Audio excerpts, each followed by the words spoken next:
Pornography থেকে বাঁচার উপায় কি? ডাক্তার হয়ে চোখের হেফাজত করার উপায় কি? প্রথম প্রশ্ন উত্তর হলো যে চোখের জেনা থেকে বাঁচা এতটাই জটিল যে এখন দিন যত অতিক্রম হচ্ছে তত বেশি ফিতনা চতুর্দিক থেকে আমাদেরকে ঘিরে ধরছে। আপনি আর সব করতে পারবেন, ইমানের উপরে টিকে থাকা কঠিন, আপনার আমল টিকে রাখা কঠিন। তো এটার জন্য দরকার হলো আসলে শক্ত সিদ্ধান্ত। নিজের বিরুদ্ধে খুব মানুষের রোগ যখন জটিল হয় তখন অপারেশন দরকার হয়। এই সিদ্ধান্তগুলো কোনো নর্মাল আমলও বিষয় না। অনেকে বলে ভাই একটা আমল শিখা দেন যেটা করলে পর্নোগ্রাফি দূর হয়ে যাবে। আমি বললাম আপনি তো হয়েছে ক্যান্সার, চাচ্ছেন ট্যাবলেট। ক্যান্সারের জন্য তো ট্যাবলেট না, থেরাপি লাগবে বা অপারেশন লাগবে, তাই না? সো এই পর্যায়ে কঠিন সিদ্ধান্ত নেওয়াটা গুরুত্বপূর্ণ। জীবনের প্রত্যেকটা পর্যায়ে এসে আমরা সবাই জানি, সবাই একমত হব, এমন এমন ইস্যু আছে যে ইস্যুগুলোতে আসলে খুব শক্ত সিদ্ধান্ত নিতে হয়। এই শক্ত সিদ্ধান্ত নিতে যতটা কষ্ট মনে হয়, আসলে নিলে এত কষ্ট হয় না। যাদের এই এডিকশন আছে তারা কোনো একটা ডিভাইসের মাধ্যমে এটা দেখেন, এই তো ডিভাইসটা চেঞ্জ করে ফেললে হয়ে গেল, একটা বাটন ফোনে চলে গেলে হয়ে গেল। খুব জটিল কাজ। দেখেন এই সহজ কাজটা কিভাবে করবে জন্য সিকিউরিটি লিখে দিয়েছি। কাজটা খুব সহজ না। আমি স্মার্টফোনটা বিক্রি করে একটা বাটন ফোনে চলে আসলাম। হ্যাঁ, কিছু অসুবিধা হবে, বাট আমি বড় কোনো সমস্যা থেকে বাঁচার জন্য কিছু অসুবিধা তো আমি মেনেই নিব, তাই না? এবং এভাবে যদি আমি বেশি না কয়েক মাস চলতে পারি, ইনশাআল্লাহ আবার আমি কামব্যাক করলে অসুবিধা হবে না। আল্লাহ রাব্বুল আলামিন অনেক গুনাহের ক্ষেত্রে বলেছেন তোমরা গুনাহ করবে না, লা তাকতুলুন নাফস, মানুষ হত্যা করো না। দেখেন জেনা, ব্যভিচার এমন পাপ, এমন গুনাহ, আল্লাহ এ সম্পর্কে বলেছেন লা তাজনুনা বলে আল্লাহ বলেছেন লা তাকরাবুজ জেনা, তোমরা জেনার কাছেও যেও না। ইন্টারেস্টিং বিষয় না? আল্লাহ বলেন নাই যে হত্যার কাছেও যেও না, আল্লাহ বলেছেন হত্যা করো না, সাফ। কিন্তু জেনার ব্যাপারে আসছে আল্লাহ বলেছেন ওয়ালা তাকরাবুজ জেনা, তোমরা জেনার, ব্যভিচারের কাছেও যেও না। কেন আল্লাহ এভাবে বললেন? কারণ এই জিনিসটাই এমন, আল্লাহ তো সৃষ্টিকর্তা, তিনি জানেন তার সৃষ্টির দুর্বল জায়গা কোথায়। তিনি জানেন যে জেনার কাছাকাছি গেলে সে ব্যাক করতে পারবে এর সম্ভাবনা খুব কম, রিস্ক এখানে অনেক বেশি, এজন্য কাছেও যেতে নিষেধ করা হয়েছে। এখন আমরা অনেক সময় বলি না আমাদের মন পরিষ্কার, হুজুরদের মনগুলো সব ছোট, হুজুররা খুব লেম চিন্তা করে। কেন এত পর্দা টর্দা করতে হয় ভাই? মনের পর্দা বড় পর্দা, মনের পর্দা বড় পর্দা। এবং এই জায়গাটাতে বিশেষ করে আপনার বেশিরভাগ মানুষ মনে করে কেন মা বোনের মতো দেখা যায় না, পরনারী কেন এত পর্দা মেনটেন করতে হবে? ওই যে কদিন আগে না শুনছেন যে কোন একজন স্টুডেন্ট আপনাদের মতোই বাইরে যাবে, সে টাকা জমাতে গেছে ব্যাংকের বুথে, ওখানে রিসিপশনে মহিলা ছিল। বেশ ঘটনাটা সারা দেশে ব্যাপক আলোচনা জন্ম দিয়েছে, টকশোগুলোর বেশ গুরুত্বপূর্ণ টপিক হয়েছিল এটা। তো ভদ্র মহিলার কাছে টাকা জমা দিতে গেছে, ক্যাশিয়ার ছিলেন উনি। তো এই ইয়াং ছেলে যে বাইরে যাবে পড়াশোনার জন্য তাকাচ্ছিল না তার দিকে, তখন উনি ওনার হাজব্যান্ডকে বলেছেন, হাজব্যান্ড সেটা সোশ্যাল মিডিয়াতে ভাইরাল করেছেন যে এই ছেলে বিদেশে যে কি করবে, একটা মহিলার চেহারার দিকে তাকাইতে যে পারে না সে বাইরে যা করবেটা কি? বাইরে এত মহিলা, সে এখানে একটার দিকে তাকাতে পারতেছে না, ওখানে যে করবেটা কি সে? তো এটা নিয়ে সারা দেশ খুব সরগরম, টেনশন হয়ে গেছে। হায় হায় রে, ছেলে তো চোখের ডাক্তার দেখানো উচিত, বেচারা তাকাতে পারতেছে না, তার ডেফিনেটলি চোখে কোনো সমস্যা আছে। আচ্ছা, কি অদ্ভুত না, যে ভদ্রলোক লিখেছেন তার ওয়াইফের দিকে তাকায় নাই, এজন্য তিনি অপমান বোধ করেছেন। আচ্ছা, আমরা কমন সেন্স ব্যবহার করি, কোরআন এবং হাদিস আপাতত থাকুক, আমরা কমন সেন্স ব্যবহার করি। রাস্তায় কোনো নারীর সৌন্দর্য বা স্ক্রিনে কোনো নারীর সৌন্দর্য দেখার পর একজন পুরুষের মনে কি চিন্তা আসে? আল্লাহর কি অপরূপ সৃষ্টি, সুবহানাল্লাহ, ফাতাবারাকাল্লাহু আহসানুল খালিকিন, আল্লাহু আকবার। এই চিন্তা আসে? এই চিন্তা আসে? আপনি যদি বলেন না আমার তো এই চিন্তাই আসে, তাহলে আপনার এই গ্রহে বসবাস করা উচিত না। আপনার হয় কবরে চলে যাওয়া উচিত, তার নাহলে ডাক্তার দেখানো উচিত। আচ্ছা ভাই, যেটা বলছিলাম, এখন আপনারা সবাই যেভাবে হো হো করে হাসলেন, এই হাসিটা আমার দরকার ছিল কথাটা বোঝার জন্য।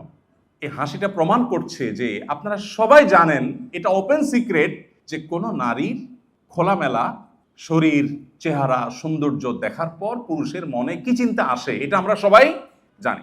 কেউ যদি বলে না না ভাই আমার এসব চিন্তা আসে না, তাহলে আমরা তাকে নিয়ে বরং হাসাহাসি করবো, তাই না? এটা তো বাস্তবতা।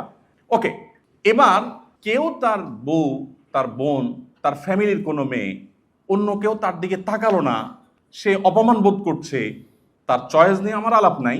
কিন্তু আমার আলাপটা হলো যে কমন সেন্স কি বলছে, যে তার ওয়াইফের সৌন্দর্য অবলোকন করে কেউ তো এখানে আল্লাহর সৃষ্টি রহস্য আবিষ্কার করতে যাইতো না, নিশ্চয়ই সে মনে মনে জেনা করত। কি বলেন? জেনার বিভিন্ন লেভেল আছে, ধরেই যে একেবারে সে সিরিয়াস লেভেলের জেনা করতো, মনের জেনা, আমি সেটা বলছি না, বাট শুরুটা হতো। ঠিক কিনা বলেন?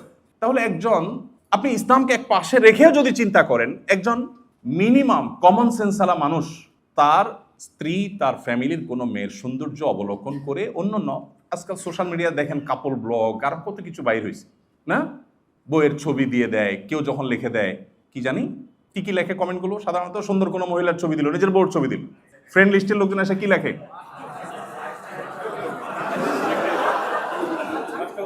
আচ্ছা যেই সব বলার দরকার নেই আমাদের, যে শব্দগুলো ব্যবহার করা হয় এই শব্দগুলো দেখে সে আবার রিপ্লাইতে লেখে থ্যাঙ্কস ভাইয়া। আপনি রুচির দুর্ভিক্ষটা খেয়াল করছেন? মানে সে রিপ্লাইতে বলছে থ্যাঙ্কস, তাকে যে কি বলছে এটা তর্জমাই সে করতে পারে নাই, তার বইয়ের ছবি দেখা। দেখেন এই কথাগুলোকে আমাদের অনেক বন্ধুরা মনে করে এই বেটা হুজুররা না, ওই যে একটু আগে বললাম হুজুররা না, এদের চিন্তাধারাগুলো এত নিচু। এখন আমার কথা হলো যে ভাই, আল্লাহ তাআলা সৃষ্টিগতভাবে প্রকৃতিগতভাবে তৈরি করেছেন এমন যে নারী পুরুষ একে অন্যের প্রতি আকৃষ্ট হবে। এটা তো আল্লাহ তাআলা প্রকৃতিভাবে করে রেখেছেন। এখন সেজন্যই তো এই জায়গাটাতে আল্লাহ রাব্বুল আলামিন আমাদেরকে প্রতিবন্ধকতা দিয়েছেন। আসলে আমরা মূল জায়গায় আসি। এখন আপনি আপনার পরিবারের কোনো মেয়ের ছবি দিয়ে বা তাকে আপনি খোলামেলা পোশাকে নিয়ে কোথাও গেলেন, কোনো পাবলিক প্রোগ্রামে, বিয়ে শাদিতে বা যেখানে গেলেন, আপনি নিজে এইরকম কোনো দৃশ্য অন্য কারোর দেখে আপনি কি করেন, জাস্ট আপনার নিজেরটা চিন্তা করেন, তাহলে তো উত্তর পেয়ে যান যে আপনারটা দেখে বাকিরা কি চিন্তা করে।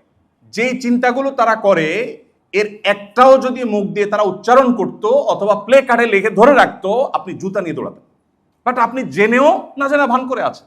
আপনার কাছে মনে হচ্ছে যে আল্লাহ তাআলা বোধহয় বোঝা চাপাই দিয়েছেন। আল্লাহ যে পর্দারে বিধান দিয়ে আপনার ফ্যামিলির সেফটি, সিকিউরিটি, তাদের আত্মসম্মান, তাদের আত্মমর্যাদাকে আল্লাহ তাআলা সেভ করেছেন, আপনি সেভাবে ভাবছেনই না, আপনি এটাকে বোঝা মনে করছেন। দেখুন আজকের এই পৃথিবীর যেদিকে তাকাবেন সব দিকে আপনি একটি আহ্বান পাবেন, ভোগ করো। একমাত্র দিন পাবেন, ইসলাম পাবেন, আপনাকে বলবে স্যাক্রিফাইস করো, কন্ট্রোল করো, নিয়ন্ত্রণ করো। সিয়ামের মানেই হলো বিরত থাকা। সিয়ামের মানে কি? বিরত থাকা। পৃথিবীতে ইসলাম ছাড়া, বিশেষ করে ভোগবাদী এই পৃথিবীতে আপনি যে দিকে তাকাবেন, প্রত্যেকটা বিজ্ঞাপনী বিলবোর্ড, প্রতিটা অ্যাডভার্টাইজ, প্রতিটা বিজ্ঞাপন আপনাকে ভোগের আহ্বান করছে। এই পৃথিবীর সব কিছু আপনাকে ভোগের আহ্বান করছে, ঘুরিয়ে ফিরিয়ে ভোগটাই মুখ্য। বাট ইসলাম আপনাকে বলবে স্যাক্রিফাইস করেন, ত্যাগ করেন। স্যাক্রিফাইস এবং ত্যাগের এই মানসিকতা যখন মানুষ তৈরি করতে পারে, তখন তার মধ্যে সুখের আসল ঠিকানা তার মধ্যে চলে আসে। আর ভোগ মানুষকে এমন একটা জায়গা নিয়ে যায়, তাকে সারা জীবন হতাশার সমুদ্রে নিয়ে যায়। বা যেভাবে মনে হয় যে ভোগ শেখাচ্ছে, বসেও ভোগ করতে উৎসুক হচ্ছে, এতে মনে হয় সে সুখের দিকে যাচ্ছে, আসলে সে আস্তে আস্তে হতাশার দিকে যাচ্ছে। এটা বোঝার জন্য পণ্ডিত হওয়ার দরকার নাই। আমরা যে মডেলটা ফলো করি, পশ্চিমা মডেল তো আমরা আমাদের দেশে ফলো করি সাধারণত, তাই না? আমাদের লাইফস্টাইলে সবকিছুতে আমরা ওদের দিকে তাকালে কিছুটা অনুভব করতে পারবো যে ওদের সুখ তো মাপার আলাদা কোনো মিটার নাই, কিন্তু বিভিন্ন রেশিও দেখলে বোঝা যায়। তো আত্মহত্যার প্রবণতা বলেন, ডিপ্রেশনের রেশিও বলেন, এগুলো যদি আপনি কম্পেয়ার করেন, আপনি দেখবেন যে আল্লাহ রাব্বুল আলামিন শুধুমাত্র তার প্রকৃত গোলামি এবং বান্দিগি, আত্মনিয়ন্ত্রণ করার প্রবণতা আছে, মানসিকতা আছে, মানুষগুলোকে আল্লাহ তাআলা শান্তি দিয়েছেন। আসলে দুনিয়াতে তো মানুষের চাহিদা শেষ নাই, কোনো আছে? কোনো শেষ নাই। তো এইটার সবচেয়ে সহজ সমাধান হলো নিজেকে নিয়ন্ত্রণ করা, সবর করা। তো পর্নোগ্রাফি থেকে বাঁচার জন্য এই যে হার্ড এবং কঠিন একটা ডিসিশন নেওয়া, এই হার্ড ডিসিশন নেওয়ার এটার কোনো বিকল্প নাই। যে আমি আসলে ওই সূত্রগুলো, ধরুন আমি নির্জনে থাকার কারণে এই সমস্যাটা হয়, তো আমি নির্জনতা পরিহার করবো, এমন কোনো রুমে যাবো যেখানে 2-4 জন থাকবে, কিছু সমস্যা হবে, বাট আমার মূল সমস্যার সমাধান হবে। ঠিক একইভাবে যে ডিভাইসটা আছে ওটা আমি চেঞ্জ করতে পারি, আমি নেট কানেকশন থেকে ডিসকানেক্টেড থাকতে পারি, আমি বিশেষ কোনো ইস্যু আছে, কারোর সাথে ব্যক্তিগত যোগাযোগ আছে, তার নাম্বারটা ডিলিট করে ফেলি, তাকে ব্লক করে ফেলি, সিমটা চেঞ্জ করে ফেলি, অনেক অপশন আছে। বাট এই অপশনগুলো দেখেন খুবই খুবই সহজ অপশন, কিন্তু আমরা না পারি না। কেউ একজন মনে হয় যে হাত পা বেঁধে রাখছে, বলে যে ভাই আমি পারি না। কেন পারেন না ভাই? মোবাইলটা ফেলে দিলে তো হয়ে যায়। আপনি যদি কোথাও ফেলতে আপনার খারাপ লাগে, আমাকে দিয়ে দেন, এটা তো জটিল কোনো ইস্যু না ভাই।